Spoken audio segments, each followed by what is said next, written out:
Welcome back. All right, so 7 more games in the books tonight, and a chance for me to use my first. So I'll show this to the camera. Strike first, strike hard, no mercy, Cobra Kai. If a game has more than 4 goals as its difference, I'll be using one of those magnets, and I have plenty, so it's going to be fun. Unless, of course, your team gets blown out, in which case, not as much fun. But Montreal fans, well, we'll talk about it. I'm feeling like I may need to do a different video on Montreal. There's some historic nature to what's going on this season. It's not good historic nature either. All right, next up, first up, where do we start? Hey, Carolina and Ottawa, there's a place to start. So the Senators give Carolina fits. Carolina has to be glad this is the last they're going to see of Ottawa, because when these teams meet each other, nothing makes any sense. This just doesn't make sense. It's Raanta versus Forsberg, and at 1 minute and 11 seconds, off Aho and in the net, Tkachuk scores from Stützle and Holden. It's 1-0 Senators, and I think that was their first shot, too. Then the Sens, Gaudette almost adds another one. However, at 8:27, Formenton does on the 6th shot of the game for Ottawa from Connor Brown and Paul. So Connor Brown back in the lineup has made a big difference for Ottawa. They're up 2-0. And that's 4 goals in 3 games this year for Formenton against Carolina. Carolina does not like Alex Formenton. Josh Brown then with a chance. The Canes get a delay game call. The Senators with a power play. Chabot has a chance to deflect wide. There was a post for Connor Brown. It's killed off, but it's dangerous. And then we get another power play for the Senators shortly thereafter. Tierney with a tip that's saved as it ends. With 3:17 left, the Canes get a power play. 45 seconds later, we end up going 4-on-4. Rod Brindamore unhappy with that call. Everything gets killed off. The Canes then score a goal, but the clock had expired. Barely. So you can see the puck headed towards the net at point 1, but at point 0, it still hasn't entered the net, so it's not a goal. So we go to the second period with it 2-0 in favor of Ottawa. Near miss for Stützle on the first shift. Tkachuk doesn't miss. He scores from Stützle and Holden at 40 seconds. The Sens then get a power play. That's killed off. And then Tierney scores at 2:54 to make it 4-0. It's 4-0 Ottawa, 22 minutes and 54 seconds into the game. Because again, it just doesn't make any sense. Canes then get a power play. That was unsuccessful.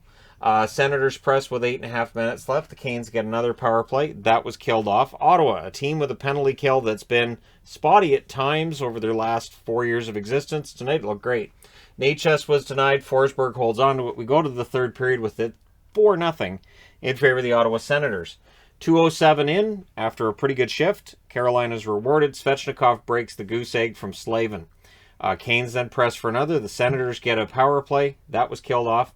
Canes get a power play as well. Not only is it killed off, it only records 1 shot. Jarvis fires one wide then as the Canes press. Formenton's denied. We get some pushiness after. And then Smith gets his first goal in 19 games. Brendan Smith from Niederreiter and Stahl at 13:54.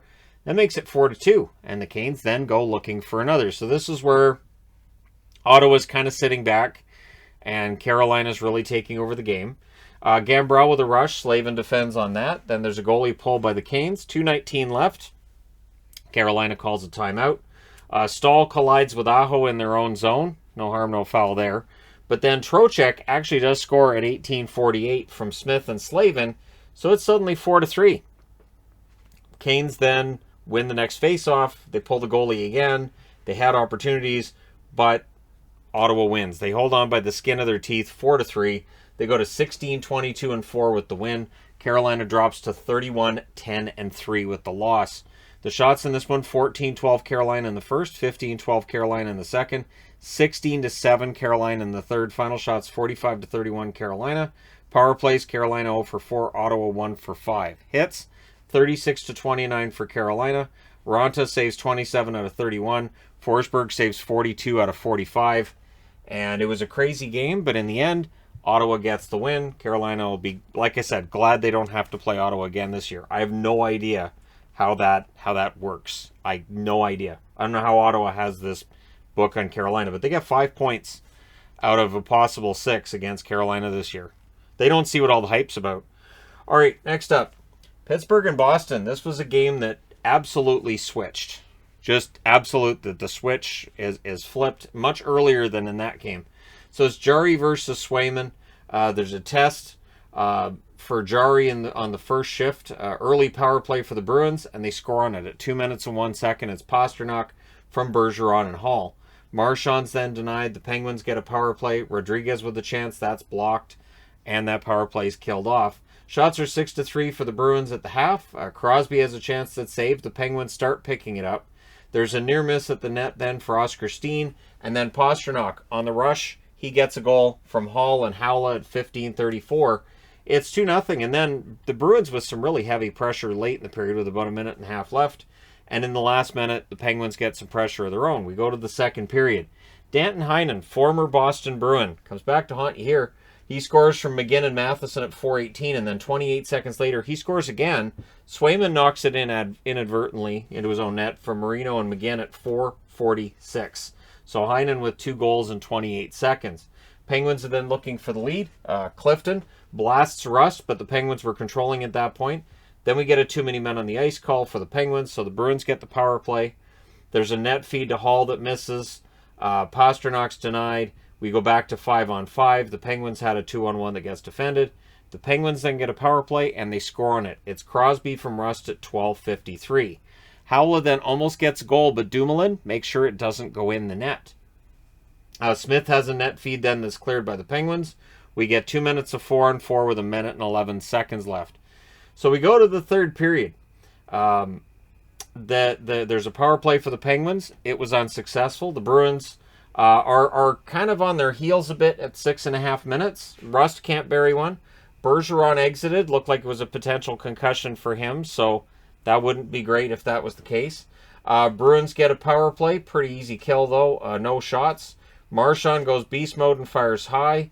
Jari then denies Nosek, and then we get the empty net goal. Rust scores from Gensel at 18:31.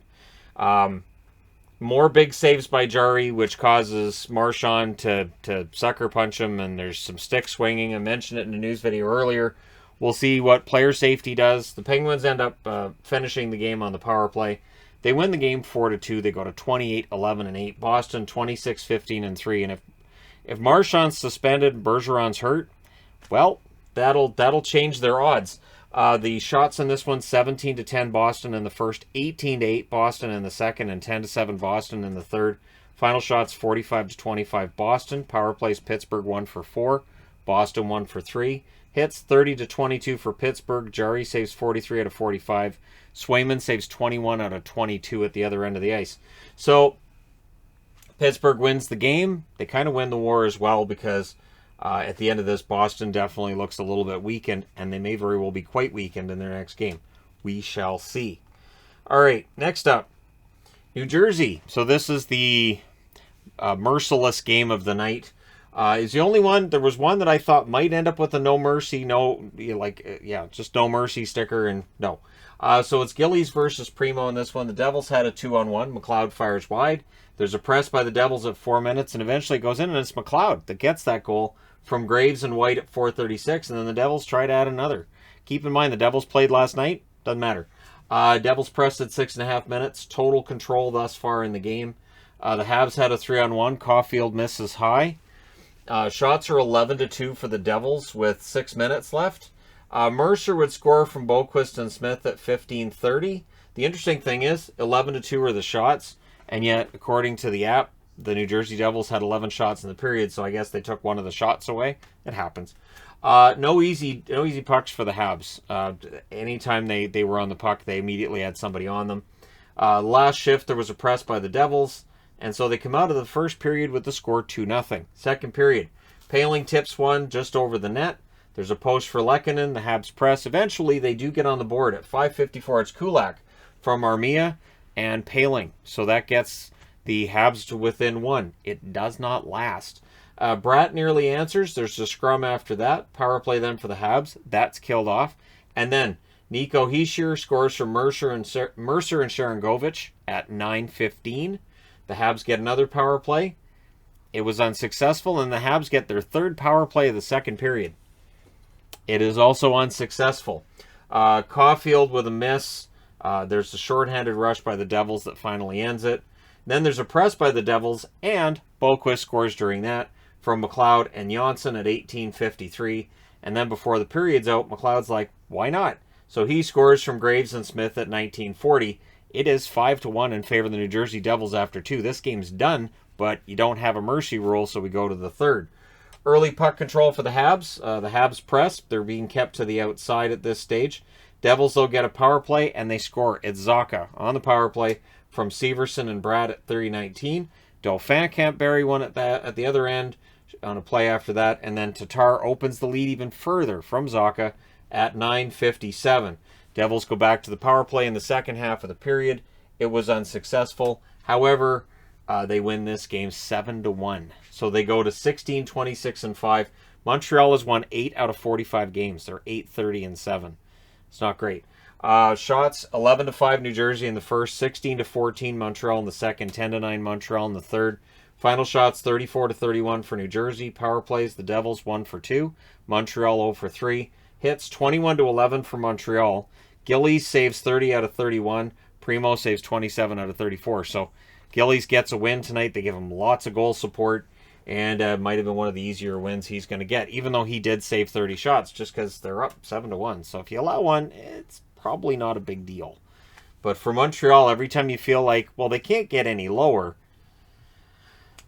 it's like they hear us and they go, oh, really? You don't think we can get lower? Oh, we've got lower for you. All right, last game on this board is Columbus in against Washington, the game that looked like it was going to go to overtime, and then it didn't. So it's Merzlikins versus Copley in this one. Copley came in relief of Samsonov in their last game. Tonight we would see that reverse. Jensen with a rush chance, that saved. The Caps press. They draw themselves a power play. That was killed off. The Caps at home 0 for their last 16 with that power play. The 0 for would come off the board tonight, though. So that's at least one good thing for the Caps coming out of tonight. The shots are 4-1 for Washington at 7.5 minutes. Corrali with a rush chance. He fires high. There's then a toe save on a deflection by Copley. It was a nice save there. And then the Caps open the scoring. It's Hathaway, who has scored in all 3 games against Columbus this year. He scores from Dowd and Hagelin at 17-19. And after the first, it's 1-0 Washington. We go to the second. At 40 seconds, Dowd in off Bjorkstrand from Favari and Hagelin. So, Hagelin with a couple of assists, Dowd with a goal and an assist early, and there's some puck luck here. Washington's up 2-0. Power play then for the Caps, that was killed off. Columbus gets a turn on the power play, and they score, and it's Laine who started heating up. And we all know that when Laine starts to heat up, he can score a bunch of goals in a very short period of time. So he scores from Boquist and Voracek at 9:38. The Caps try to answer. Columbus gets another power play. It is unsuccessful. Yeah, I had to double check on this because they scored just after the power play's done. It's Boquist from Domi and Nyquist at 12:42. So Columbus with that goal suddenly ties up the game. Columbus then looks for the lead, but the Capitals end up getting a power play, and they would score on that, breaking the 0 they had going at home. Kuznetsov with that one from Ovechkin and Karlsson at 15:57. That is Ovechkin's only point in this game, though. So, Caps then press with 3.5 minutes left, with 1:07 left. Columbus gets a power play. There's a shorthanded chance for Wilson that deflects out, but the power play would succeed, and it's Laine again. These were goals 2 and 3 on the power play for him on this season.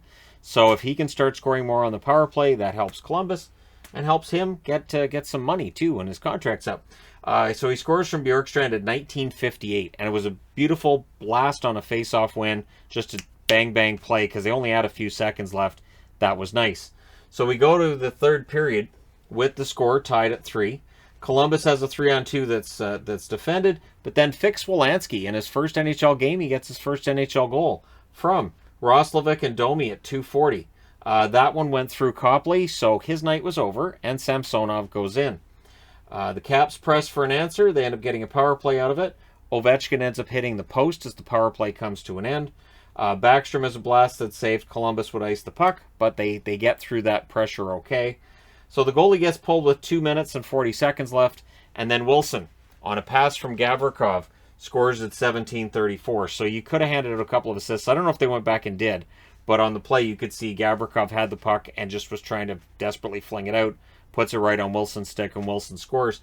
The game's tied. So you're forgiven for saying, well, there's only a couple minutes left. I guess we're going to overtime. Columbus had other plans. Boone Jenner scores from Nyquist and Laine at 19-17. And it was weird because it was kind of an out of nowhere. It looked like kind of a nothing play.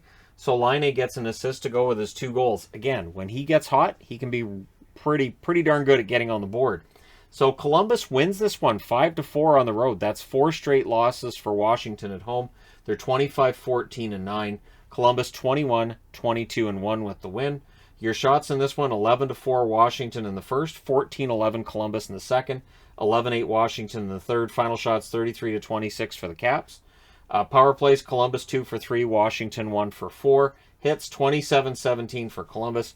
Merzlikins 29 saves on 33 shots. Didn't have his best game. Didn't need to. They win the game. Copley saves 15 out of 19. Samsonov saves 6 out of 7, and he takes the loss because he allowed that final goal. So there you go. And now we need to change boards. All right, and next up, Minnesota and the Jets. So we had 2 crazy games between these teams. We had Minnesota destroy Winnipeg. We had Winnipeg go offside on an empty net goal in the first game, and then they end up allowing the tire, and then they end up losing in overtime. Just crazy. So you're expecting crazy. You would be wrong. This game was not crazy. So it's Kakkonen versus Hellebuck in what would be a pretty good goaltending matchup. Kaapo Kakkonen's had a very good year. Jets get an early power play. That was unsuccessful. 6 minutes into the game, the shots are 4-1 in favor of the Winnipeg Jets. Jets get another power play. Connor ends up hitting the side of the net. Scheifele puts it in the net on the power play from Connor and Wheeler at 8:57. The Wild try to answer. Jets had a 2-on-1. Kopp couldn't bury it. Greenway and Lowry were unfriendly. Lowry was involved in a lot of stuff. Greenway had been in a fight earlier. I think it was with Lowry. There was fights. There was stuff going on in this game. It was physical. These teams don't like each other. So second period, the Jets press at 2.5 minutes, but it was a better first 5 minutes for the Wild. The Wild had a really rough time that first period. They played much better in the second. Fiala has a chance that deflects to Hellebuck. The Wild press 8 minutes into it. Zuccarello has a rush chance. That's saved. The Wild press with 6.5 minutes left. There was more pressure from the Wild as they are in control of the game late in that period. Power play then for the Wild. That's unsuccessful. It's their only power play of the game. And then we go to the third period with it still 1-0 Winnipeg. So this is where, like, you know, you feel good if you're a Jets fan watching it, but at the same time you kind of want that insurance goal, right? So early press by the Jets. Hartman has a shot that saved. The Wild press during that. Scheifele had a break opportunity. He was denied. Felt that he should have had a penalty call on that play, or maybe a penalty shot. Wheeler had a shot that was saved as well. There's a power play for the Jets. Morrissey has a blast that's saved. Heinola was denied. Heinola had a good game tonight. Great power play, but it's killed off. It had 3 shots. Stastny nearly scores after it ends. There's more pressure by the Jets at 8.5 minutes.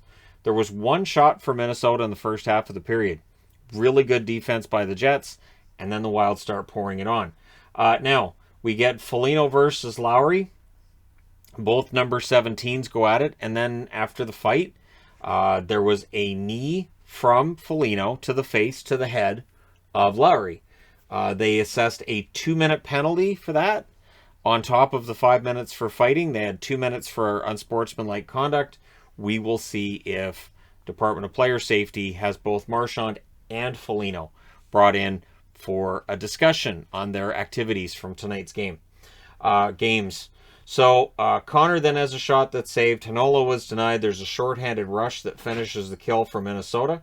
Eriksson can't bury one. There's some pushiness going on after that. Goalie pull with 2 minutes left. Scheifele hits the side of the net. Kopp couldn't hit the empty net, but then Schmidt does. He scores into the empty net from Connor and Dillon at 18:49. That makes it 2-0. That's the final in this game. Winnipeg wins a game they desperately needed to go to 19-17-7. Minnesota 18-11-3. That's wrong. They're 28-11-3. Yeah, I'll just change that now. Apologies, Minnesota fans everywhere. That should be a 2. I mean, I would say I read it wrong, but no. Anyways, it's just one of those things. It's funny, too, because people say there's a typo on the board. No, that's a spelling error. It's not. A typo is with a computer. You don't make typos with your hands. Anyways, shots are 10-6. Winnipeg in the first. It's a boneheaded thing if you spell it wrong. Minnesota 11-7 in the second. 12-10 Winnipeg in the third. Final shots 29-27 for Winnipeg. Power plays, Minnesota 0 for 1. Winnipeg 1 for 4. Hits 24-21 Minnesota. Kakinen 27 saves on 28 shots. Hellebuck with 27 saves for his third shutout of the season, the 27th of his career. Wouldn't it be great if I did actually secretly have a green screen? These weren't actually whiteboards, and I had digitally written all this, and I had to make it all work. That'd be a ridiculous amount of work, wouldn't it? Anyways, that being said, moving on. Next game. Next up, Vegas and Edmonton. I will say this, Sportsnet, the announcers tried so hard to get Edmonton to come back in this game. They tried so hard. They really did. And I understand, like, it's Sportsnet, it's the Alberta announcers, the Edmonton guys, and so I get it. But, yeah, once Vegas gets the lead, they're Vegas. It's Brossoit versus Smith in this one. As Laurent Brossoit continues to have a very good year, I would argue Brossoit's been better than Leonard for parts of this season. And tonight's game kind of shows how he's quietly been having a good year. Smith is tested early. The shots were 4-2 for the Oilers, though, at 3.5 minutes. Vegas was throwing hits and limiting McDavid's opportunities. Blanketing him, as it were. Now, he did draw a couple of power plays tonight, but I don't think Vegas would do anything differently. Howden would open the scoring at 9:59 from Theodore and Carrier. So Brett Howden continues this amazing run he's been on. Petro then a net feed, that wouldn't go. Vegas presses with 8 minutes left. The Oilers get a power play, and Vegas scores on it. A shorthanded goal. You've really got to watch Vegas shorthanded. Carlson scores from Smith at 16:55, and then more importantly, Vegas finishes the kill. The Oilers press with 1.5 minutes left. However, we come out of that first period with a score 2-0 Vegas. And in between periods, they talked about how, well, Brossoit's not that good. Brossoit's going to make mistakes. It's going to happen. It's like, yeah, it's different in Vegas. I don't know. Brossoit's better in Vegas than he was in Winnipeg or Edmonton. So there's an early press by Vegas in the second period. They end up getting themselves a power play.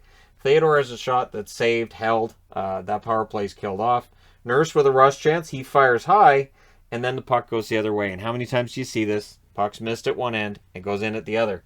It's Pietrangelo from Marchessault at 3:05. With that goal, Pietrangelo hits the 500-point mark. Congratulations to him on that. Draisaitl then tried a sharp angle shot. I know what he's trying to do. He's trying to bank it in off Brossoit. They're down 3-0. You got to try something. Pressed by the Oilers at 4.5 minutes. There's a power play for the Oilers. Vegas kills that off. Colasar net drive that wouldn't go. The Oilers get another power play. So this is a game where they're getting those power plays. It's just not working. It's killed off. And then Dodonov and Marchessault nearly score. I don't know how that puck stayed out in those opportunities, but it did. And then Warren Foegele ends up hitting a post. So coming out of the second period, it's 3-0 Vegas. Third period, line shuffling by the Oilers to start. This is where you put Draisaitl with McDavid and Yamamoto, and you hope it works. Early on, 14 seconds. So this is the problem. 14 seconds in, that line's a -1 because Smith scores from Carlson and McNabb, and he just flips it in. He makes it look easy. Riley Smith on that goal made it look pretty easy to go up 4-0. The Oilers then try to answer. Kane can't bury one as the Oilers press. McDavid with a rush chance, that was saved. Vegas has a 2-on-1. Riley Smith hits the crossbar on that. Vegas with a 2-on-1. Never mind. Draisaitl has a blast that's blocked. Nurse and Janmark were unfriendly, so they both go to the box for 2 minutes. Kane ends up hitting a post. Hutton has a chance that's saved. We're down to 2 minutes left at this point. And in the last minute, there was a near miss for Carrier. It could have got worse, and we could have had a no mercy magnet on this one too. But we don't. Final score is 4-0 for Vegas. They go to 28-16-3 on the season. For Edmonton, 23-17-3. And this one was tough. This one really showed that Vegas is above Edmonton at this stage. So your shots in this one, 12-6 Edmonton in the first, 11-9 Vegas in the second, 11-7 Vegas in the third. Both teams had 28 shots overall. Power plays, Vegas 0 for 1, Edmonton 0 for 3. The hits, 36-12 for Edmonton. Brossoit saves all 28. This was his third career shutout, his first shutout against Vegas. I believe they said his first 2 career shutouts are against Vancouver. Anyways, Smith with 24 saves on 28 shots, and it was a rough night for Edmonton overall. The one thing they did say at the end of this game, they said, this is a good way for Edmonton to see the kind of hockey they have to play if they're going to get far in the playoffs, because, Vegas this and that. I don't know that Edmonton can play that way. I don't know that Edmonton has the roster to compete with a Vegas team over a 7-game series. And and again, I'm saying I don't know. Maybe they do, but they're going to have to do some work to get there. And I think tonight was a good example of how, yes, things have been going pretty well for Edmonton, but when I start seeing quotes from McDavid saying, nope, we're on a roll, we're good, okay, that usually seems to be a preview of them going on another streak in the wrong direction. At least that's the way it's worked this year. All right, next up, Vancouver. So wearing a Canucks jersey, I'm wearing my Pettersson because he had another good game tonight. Despite Canuck fans being all anxious to get rid of him. Got to get Petey out of here. Why are you moving Petey? Who are you replacing him with? Anyways, it's Vejmelka versus Demko. I've said that for Vejmelka, he thrives on a lot of shots. He didn't get a lot of shots in the first period. Keller with a net drive, that was saved. Kelchenyuk was saved as well. Demko really keeps this game under control early. Shots were 2-1 for the Coyotes at 4 minutes, but the play was heavily in their favor. OEL and Garland can't bury on Vejmelka when the Canucks did get an opportunity. Both goalies looked sharp in the first half of the period. I think the shots were like 8-6 Arizona at the half, something like that. Post for Besser, the Coyotes get a power play. Keller is a blast that saved. That power play was killed off. Long shot then by Keller deflects wide. Really strong road period by the Coyotes and by Vejmelka. 49.6 seconds left.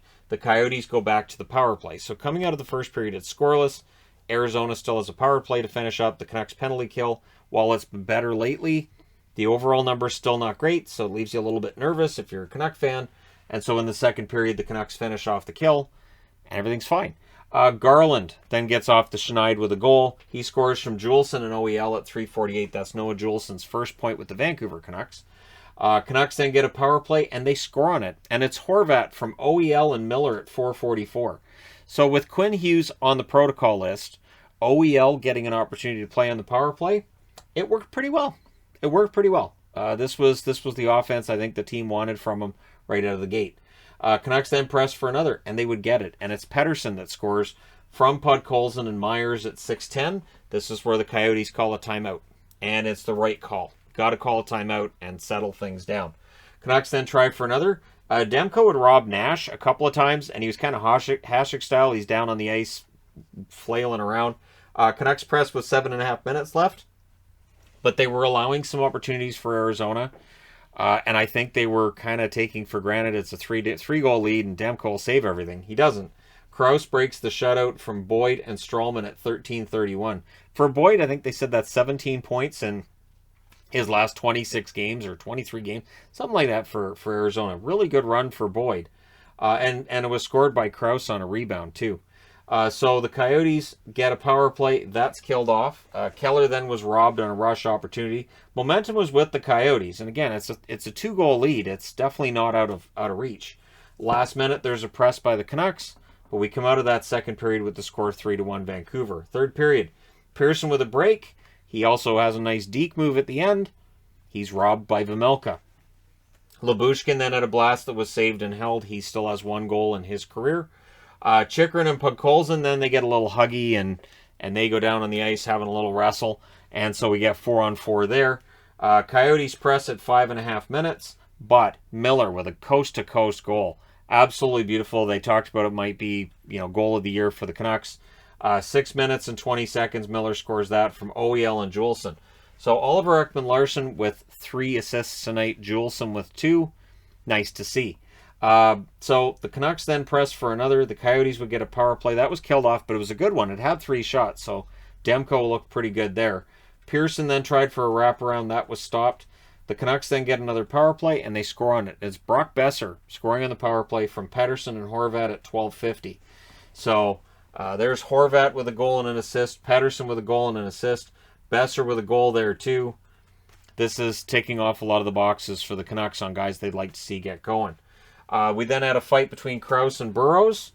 Burrows gave up some weight there. Krause might have won the fight, but it's nice of Burrows to stand up and be willing to do that. Podkolzin was then denied from the slot. The Canucks get a power play then to close it out. They don't score on it. They don't need to. Your final score is 5-1 in favor of Vancouver. They go above 500, 21, 20, and 6. They need to go on a run here. They do have a lot of games at home coming up, so there's the possibility of that. For Arizona, they're 11, 31, and 4. So they didn't do a great job tonight of playing the spoiler role, But it was nice to see Erickson and Roussel back, and they got a nice ovation from the 50% in the audience. So your shots, 15-7 Arizona in the first, 12-10 Vancouver in the second, 11-10 Arizona in the third. Final shots, 36-29 for the Coyotes. Power plays, Arizona 0 for 4, Vancouver 2 for 3. Hits, 26-20 for Vancouver. Vejmelka saves 24 out of 29. Demko saves 35 out of 36. So, yeah, we'll see if Vancouver gets any momentum from this. Tomorrow, they're playing against the Islanders. So a team coming in that doesn't have a great record and is way out of the playoffs. And so we'll see if the Canucks can win both in a back-to-back and maybe start making this playoff race at least somewhat interesting. I still don't see it, but hey, it's fun. And we'll see what happens from here. Let me know your thoughts in the comment section below regarding tonight's games.